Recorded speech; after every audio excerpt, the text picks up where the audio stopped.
방금 뜬 따끈따끈한 소식입니다.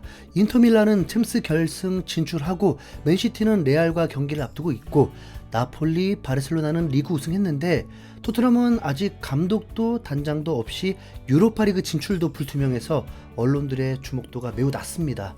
컨퍼런스 리그라도 나가면 다행인 그런 어중간한 팀이 돼버렸죠. 아무리 찾아도 새 소식이 없고 해외 토트넘 팬들 역시 별다른 활동이 없습니다. 해외 커뮤니티 인기 글이 아직도 아스톤 빌라전 후토크예요. 그 경기 끝난 지가 언젠데. 절망적인 심정으로 해외 기사를 찾던 중에 디애슬레틱에서 뉴스가 떴습니다. 토트넘 회장인 레비를 향해서였죠. 레비와 토트넘이 실수로부터 뭔가 배울 것인가 아니면 했던 실수를 반복하며 멸망할 것인가 라는 아주 자극적인 제목이라서 그냥 지나치지 못하고 전해드립니다. 자, 기사 내용 번역을 전해드리겠습니다. 시작은 전임자의 경질이었다. 레비는 동분서주하며 자신이 항상 원했던 유명한 감독을 찾아다녔다. 수개월의 노력 끝에 레비는 11월 말이 되기 전에 감독을 데려왔고 그 감독은 이전까지 항상 우승을 놓치지 않았다.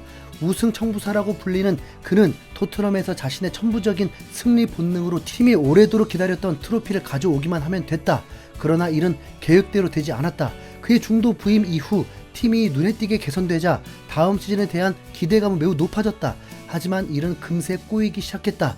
경기 스타일은 물론 수비 진영에서만 머물고 있고 공을 가졌을 때는 주저하며 기회를 만들지 못하는 모습까지.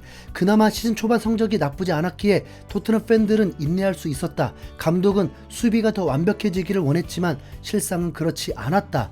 그게 개인의 실수였든 시스템의 실패였든 팀의 경기력은 완전히 무너졌고 결과 역시 모두가 알다시피 처참했다. 실험은 실패인 게 확실해졌고 모든 게 꼬이기 시작했다. 감독의 동기부여 능력은 이미 닳아버린 지 오래였고 선수들도 감독의 소극적인 전술과 활기 없는 훈련 방식에 지쳤다.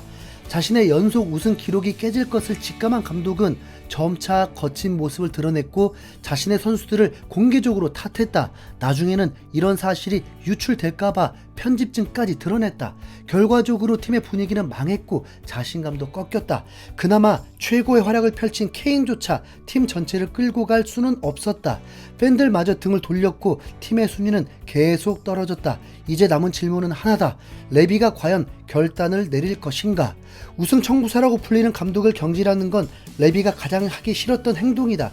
그의 선임에 너무나 많은 돈과 시간을 투자했기 때문이다. 하지만 팀이 너무 엉망이었고 레비는 어떻게든 유럽 대항전에 진출하길 원했다. 누군가 팀을 챔스에 진출시키면 모든 걸 다 줄 기세였다. 결국 레비는 마지못해 18개월 만에 힘들게 데려온 콘테를 경질했고 선수들과 팬은 비로소 안도의 한숨을 내쉴 수 있었다. 일단 여기까지가 콘테 부임 이후 경질까지의 상황 정리입니다. 모두가 아는 얘기지만 레비의 입장도 섞어가면서 나름대로 객관적으로 쓴 것 같네요. 이어서 계속 전해드리겠습니다.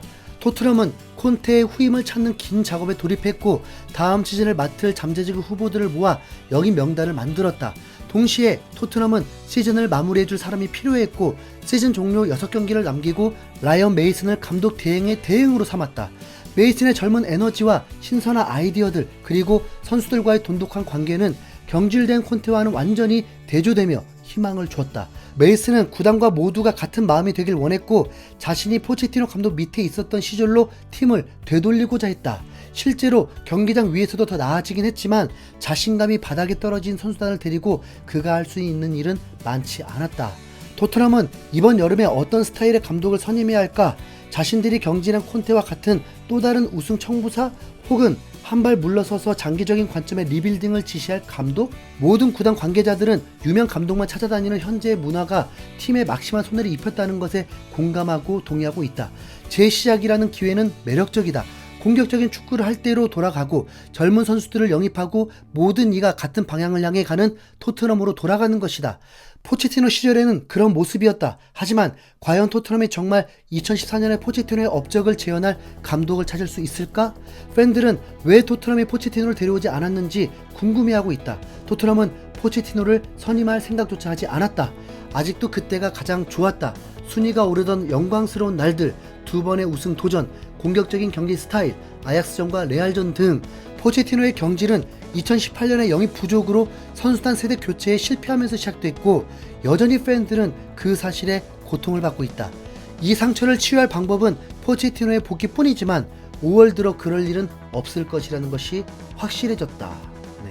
다시 말해서 이 매체는 레비가 포체티노 해임 후 지금까지 계속 삽질만 했다는 겁니다. 무리뉴와 콘테와 같이 이름난 명장들을 데리고 왔던 게 포체티노 시절만큼의 역동성이 없는 실패로 돌아갔다고 말이죠. 어느 정도 동의가 됩니다. 실제 포체티노 이후 아무도 그만큼의 성과를 거두지 못했잖아요. 자, 남은 기사도 계속 보겠습니다. 토트넘이 다음 시즌을 맡을 감독을 물색하는 동시에 새로운 풋볼 디렉터를 찾고 있다는 소식은 모든 것이 불확실해 보인다. 토트넘 팬들은 누가 선임될지 불안에 떨며 기다리고 있다. 시간은 흐르고 있고 콘테 경질도 이미 먼 과거가 됐다. 레비의 부담은 점점 커지고 있다. 또 다른 거물급 후보와의 협상이 결렬되고 토트넘이 스스로 결정한 일이라고 주장하자 팬들은 과연 토트넘이 제대로 다음 감독을 선임할 수 있을지 의심하기 시작했다. 이번 시즌도 낭비해버렸는데 또다시 혼란과 격변의 여름을 맞이하면서 2010년대의 노력이 물거품이 되고 있다는 느낌을 피할 수 없기 때문이다. 지난 10년간 토트넘은 세대를 통틀어 가장 일관되고 가장 사랑받는 팀을 구성했으며 클럽의 모든 부분이 짜릿한 단결력을 보여줬다. 그러나 연이은 우승 청부사들의 값비싼 실험이 실패하면서 그 단결은 깨졌다. 이제 토트넘은 다시 원점으로 돌아가 스스로 어떤 클럽이 되고 싶은지 물어봐야 한다. 토트넘은 유럽 최고의 경기장을 지었지만 2019년 4월에 개장한 이후 팬들이 원하는 모습과 점점 더 멀어지고 있다. 팬들이 원하는 팀은 신뢰할 수 있는 팀, 감독을 위해 뛰는 걸 즐기는 팀, 믿고 티켓을 살 수 있는 팀이었다. 팬들은 최근까지도 그런 팀을 경험했고 다시 그런 팀을 원한다. 실망스러운 시즌을 보낸 후 팬들이 요구하는 것은 구단이 축구 전략에 대한 명확한 감각을 보여달라는 것이다. 모두가 다시 같은 방향으로 갈 수 있다는 명확한 계획 말이다. 하지만 토트넘이 새로운 감독 없이 시즌을 계속할수록 팬들은 구단이 뚜렷한 방향 감각이 없이 표류하는 것이 아니냐는 우려를 표했다. 이미 토트넘은 이러한 강자의 지위와 팬들의 선의를 낭비하며 지난 18개월을 완전히 망쳐놨는데 과연 다음에 또 똑같은 실수를 반복하지 않을 거라는 보장이 있을까? 몇 년 동안 토트넘 경기를 챙겨보고 손흥민을 응원해왔던 입장에서 아무것도 반박할 수 없는 기사입니다. 제발 레비가 이 기사를 정독하고 뭔가를 깨달았으면 좋겠는데요. 본인 실수를 인정하기 싫어서 콘테를 안 자르고 버티질 않나, 포체티노에게 연락조차 안 하질 않나, 토트넘의 가장 큰 걸림돌인 레비가 하루빨리 토트넘을 그냥 매각하고 다른 일 찾아보길 바랍니다. 이상 디에슬레틱의 기사 원문을 전해보았습니다. 흰수염고리였습니다. 감사합니다.